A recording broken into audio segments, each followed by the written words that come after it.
Welcome to the Loving Truth Podcast, where it's all about finding clarity, confidence, and peace in the face of marriage challenges. And now your host, relationship expert, and certified master life coach, Sharon Pope. Hello, loves. This is Sharon Pope, and this is The Loving Truth. Today, we are going to talk about the question of, will my partner ever change? Right? If you're here, there's some reason that you are struggling inside your most intimate relationship. And I promise you that there's some storyline in your mind that points back to your partner. Something that you think they should change.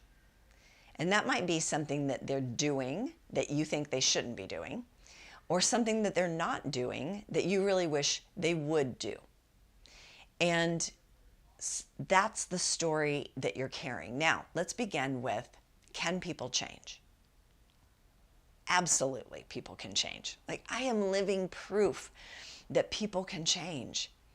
I'm telling you, if you would have known me 15 years ago and know the woman that I am today, these are two very different people. And I can say that with a lot of humility. All right. So when I look back at who I was in my, call it early to mid 30s, I was someone who felt like I kind of knew it all. Like I was right all the time. I was controlling, and I had high standards for myself and for everybody else. So I was demanding. And I'm sure that that was difficult to be in relationship with, particularly your most intimate relationship, where that's the one place that I should be able to soften. And I never softened inside my first marriage. I was a very hard driving woman, right? And I bet that must have been difficult to be married to. Now, when I think about who I am and how I operate in my life today, while I am by no means perfect, I don't even know what that would look like. But I can for sure say that I am much more compassionate with myself and other people. I certainly don't think I'm always right. And I'm not trying to control all the circumstances of my life. Most of the circumstances of my life I can't control. And I most certainly cannot control the people in my life. And so I'm also, I think, more honest with myself, and I'm more truthful about what I'm willing and capable of doing and being and what I'm not. And so I think from that perspective, I'm easier to be in relationship with today.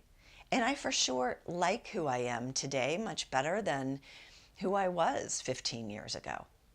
But I didn't randomly wake up on some Tuesday morning and go, you know what, I don't like who I am and how I'm operating, so I'm going to be completely different. I'm going to be compassionate. I'm going to be more patient. I'm going to see people's humanness more as opposed to just criticizing and critiquing them. I didn't just magically wake up and start living my life completely differently from that day forward. That's not how change happens for any human being. But you can change, right? I only changed, though, when my life became unmanageable, when my life and my relationships started to break down to the point where it wasn't functioning anymore. And I wasn't happy. And so I had to go looking for new answers. And those new answers were not all about the people around me. It was always about me. It was always about, what can I change so that my experience can be better? How can I show up differently so that I can create a different outcome in my life? Sometimes I hate that the answer is always me, but it's usually the answer, because it's the only thing that we have any control over is our responses, our reactions, our choices, our actions, and our behaviors is the only thing we have any control over. But if we're really honest with ourselves, we don't like that answer. And so we keep trying to control other people in order for us to feel good in our lives. And we turn our backs to ourselves and the only thing that we can control. And frankly, we kind of try to hand off that job to someone else or ignore it and not pay any attention to it. when it's the only thing we've got any control over. Instead, we spend all this time, energy, and effort trying to control the uncontrollable, which in my mind are the circumstances of our lives that aren't controllable. Like some circumstances we can control, some we can't. But the people in our lives, they're very uncontrollable, right? Because there's this thing called free will. So let's get to the question at hand, which is my partner ever going to change? And the underlying question, the one underneath that you already know the answer to, is, will my partner change because I want them to? You know the answer to this question. No one is going to change because you want them to. Creating change in our lives is not easy. So we're not going to do it because someone else thinks we should, even someone we love. So no one's going to change because you think that they should. And I know you don't like that answer, but that doesn't stop you from trying to change your spouse. And why are you doing it? You're doing it because you want to feel better. Some version of better, right? And what does that look like? So that could be, I want to feel happier. I want to feel more desirable. I want to feel more content. I want to feel more fulfilled. I want to feel more successful. I want to feel more lovable. I want to feel more secure or safer in some way. Whatever it is that you want to feel, like, think about this for a second, because if you can bring this back to your relationship, this is going to be so much more powerful than, just receiving an answer that you don't really like. So fill in the blank. I want my partner to change X. There's something you wish your partner would change. That's X. So that I can feel Y. The feeling is the why. See, everything that we want, we only want because of how we think we'll feel when we have it. So I want you to imagine, let's say that your partner did change this thing. Let's say that you think your partner should be more affectionate. So I want my partner to be more affectionate so that I can feel more desired or more desirable or more loved, whatever. But once you can fill in the blank of, I want my partner to do X so that I can feel Y, now you have a clearer picture of what you're aiming for. But that feeling that you're aiming for, that fill in the blank for the Y, you're responsible for that. And my friend, you're in complete control of that. Let me explain. So what you want is a feeling. So let's say that you want to feel more love in your life. And you think the path to that is your partner being more affectionate with you. If they were more affectionate, you would feel more love in your life.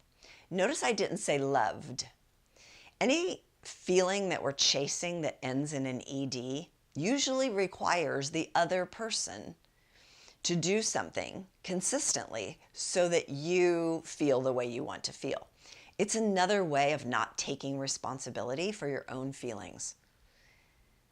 And it is your thoughts that create your feelings. And nobody can think for you. Not a single person on the planet can think for you. See, we think it's the circumstances of our lives that is creating how we feel, but it's not. It's how we think about the circumstances of our lives that create how we feel. That's why two people can have the exact same experience, but feel very differently about that experience, right? One person might say, let's say that their partner was super affectionate with them and they're not comfortable with affection. They might have a horrible experience and say, oh, I don't like that. It makes me feel smothered. It makes me feel like I'm being stifled in some way, whatever. Like they have a horrible reaction to it, but someone else feels loved by it, right? So your thoughts about the circumstances of your life and your thoughts about your partner, to be honest, your thoughts about your partner create your feelings about your marriage. There, I said it. Your thoughts about your partner and about your marriage and what they're capable of and how they should be and how they shouldn't be, that's what's creating how you feel about your marriage today. But you can feel that way, whatever way you want to feel. If you want to feel more love in your life, You could feel more love in your life today without your partner changing a darn thing, right? Just go out in nature. Spend time with a child or a puppy. You can feel love instantly, right? So here's the deal. It's not your partner's job to be who you want them to be. Now you might say, whoa, wait a minute, Sharon. Aren't our partners supposed to meet our needs? Somewhere along the line, we've exaggerated that. Like, yes, it's lovely when my partner meets my needs or when I meet my partner's needs. I want to know what my partner needs, and I want to do my best to try to meet those needs. But it's like we've handed off everything to our partner. Everything that I want to feel and everything that I want to experience in my life, I expect to come through you. And I expect to come through you, partner, in the way in which I want to receive it. Which means I have to orchestrate and try to control you. And I have to try to get you to change. And you haven't read anywhere, here's how to change your partner. Like if I had the change your husband pill, if I had that magic pill that every woman seems to be looking for, I would charge like $100,000 for that pill. And I would probably be living in Maui in a big mansion. But it doesn't exist. But for some reason, we don't like that answer and we just keep trying to make that work. If it worked, I promise you I would tell you to do it. I would. Because I just want you to be happy. But whether or not you're happy is in your control. It's not, we have to stop handing that off to our spouse. If you would only do this differently, then I would feel happy, then I would feel secure, then I would feel loved, then I would feel whatever. We keep handing that responsibility off to someone else, which, by the way, let's be clear, most people on this planet don't know how to make themselves happy, secure, feel successful, feel loved. They don't know how to do that for themselves, but we somehow think that they're going to be able to do it for us. It's crazy town. We've got to stop that madness. It's our job to manage our feelings, and we do that through the power of our mind. We do that just with our thoughts, by intentionally focusing on things that help us to feel the way that we want to feel.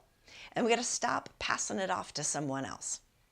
I'm telling you, I keep looking for the people who were put on this planet that are here to make sure that Sharon Pope feels the way that she wants to feel in her precious life experience.